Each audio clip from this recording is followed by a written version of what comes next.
Halo anak-anak, selamat datang kembali di channel PPKN Menyenangkan bareng Pak Dista. Kali ini kita akan membahas materi di bab kedua kelas 10 tentang ketentuan Undang-Undang Dasar Negara Republik Indonesia tahun 1945 dalam kehidupan berbangsa dan bernegara. Berikut adalah subbab materi di bab kedua yang akan kita bahas.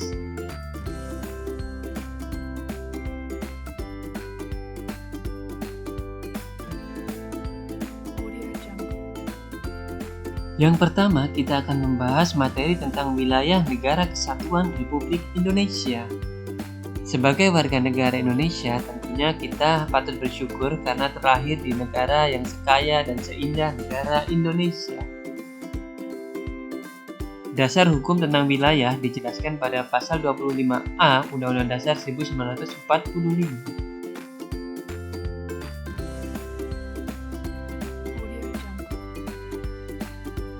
Berikut adalah pengertian wilayah negara menurut Undang-Undang Nomor 43 Tahun 2008.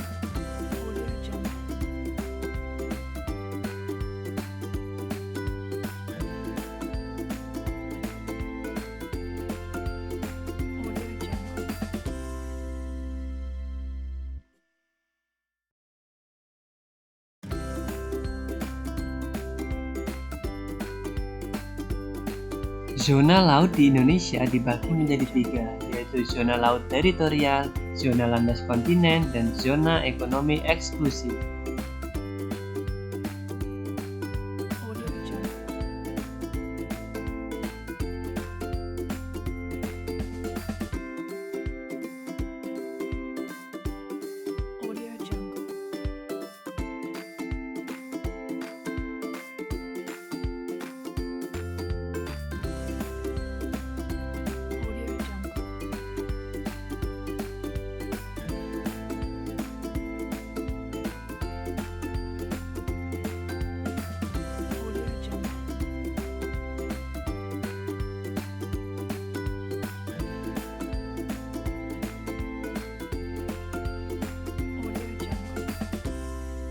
Berikut adalah gambar yang menjelaskan tentang posisi laut teritorial, zona landas kontinen, dan zona ekonomi eksklusif.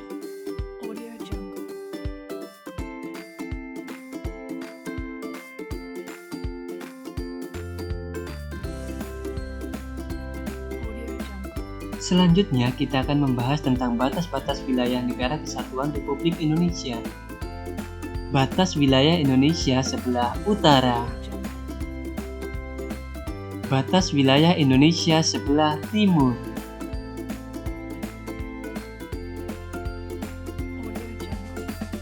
Batas wilayah Indonesia sebelah barat.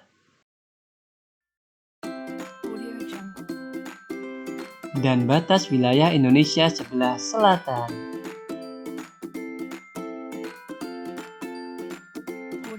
Selanjutnya, kita akan membahas tentang kedudukan warga negara dan penduduk Indonesia. Dasar hukum yang mengatur tentang warga negara terdapat pada pasal 26 Undang-Undang Dasar 1945, pasal 1, 2, dan 3.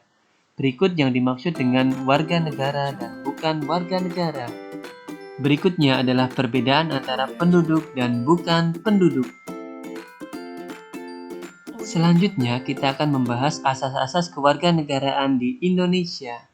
Yang pertama adalah asas ius sanguinis yang menentukan kewarganegaraan atas dasar keturunan, dan yang kedua ius soli yang menentukan kewarganegaraan atas dasar tempat kelahiran. Hal ini dapat menyebabkan seseorang tidak punya kewarganegaraan atau apatrid atau punya dua kewarganegaraan yaitu bipatrid. Berikut adalah contoh kasus terkait dengan asas ius soli dan asas ius sanguinis. Berikut adalah contoh terkait dengan asas ius soli. Misalnya, Randy lahir di negara Brasil yang menganut asas ius soli. Maka, Randy diakui sebagai warga negara Brasil karena dilahirkan di negara Brasil. Contoh negara lain yang menganut asas ius soli adalah Argentina, Brasil, Jamaika, Kanada, dan banyak yang lainnya. Selanjutnya adalah contoh kasus yang terkait dengan asas ius sanguinis. Misalnya ada sepasang suami istri berkewarganegaraan Indonesia yang melahirkan anak di negara Indonesia yang menganut asas ius sanguinis, maka secara otomatis anak tersebut diakui sebagai warga negara Indonesia. Contoh negara lain yang menganut asas ius sanguinis adalah Belanda, Filipina, Inggris, Jerman, Korea Selatan, dan banyak yang lainnya. Lalu, apakah mungkin seseorang punya dua kewarganegaraan? Jawabannya sangat mungkin. Misalnya, Indra lahir di negara Argentina yang menganut asas ius soli, di mana Indra merupakan keturunan warga negara Indonesia yang menganut asas ius sanguinis. Maka dari itu, Indra memiliki status dua kewarganegaraan. Diakui warga negara Argentina karena lahir di Argentina, dan diakui juga oleh negara Indonesia karena keturunan warga negara Indonesia. Selanjutnya, jika cukup umur, Indra dapat memilih kewarganegaraan antara Indonesia atau Argentina. Selanjutnya, apakah mungkin seseorang lahir tanpa status kewarganegaraan? Tentunya jawabannya sangat mungkin. Misalnya, Julia adalah anak yang lahir di negara Indonesia yang menganut asas ius sanguinis, di mana orang tua Julia merupakan keturunan warga negara Amerika yang menganut asas ius soli. Dengan demikian, status kewarganegaraan Julia adalah apatrid atau tidak memiliki kewarganegaraan. Lalu, bagaimana Julia bisa mendapatkan kewarganegaraan? Bisa melalui cara naturalisasi. Dalam penentuan status kewarganegaraan, lazim menggunakan dua stelsel, yaitu stelsel aktif, di mana jika ingin mendapatkan kewarganegaraan harus melakukan tindakan hukum tertentu. Yang kedua adalah stelsel pasif, di mana orang tanpa harus melakukan tindakan hukum tertentu sudah mendapatkan status kewarganegaraannya. Dalam Undang-Undang Nomor 12 Tahun 2006 di negara Indonesia disebutkan hilangnya kewarganegaraan seseorang dapat disebabkan oleh faktor-faktor berikut.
Jungle. Audio Jungle.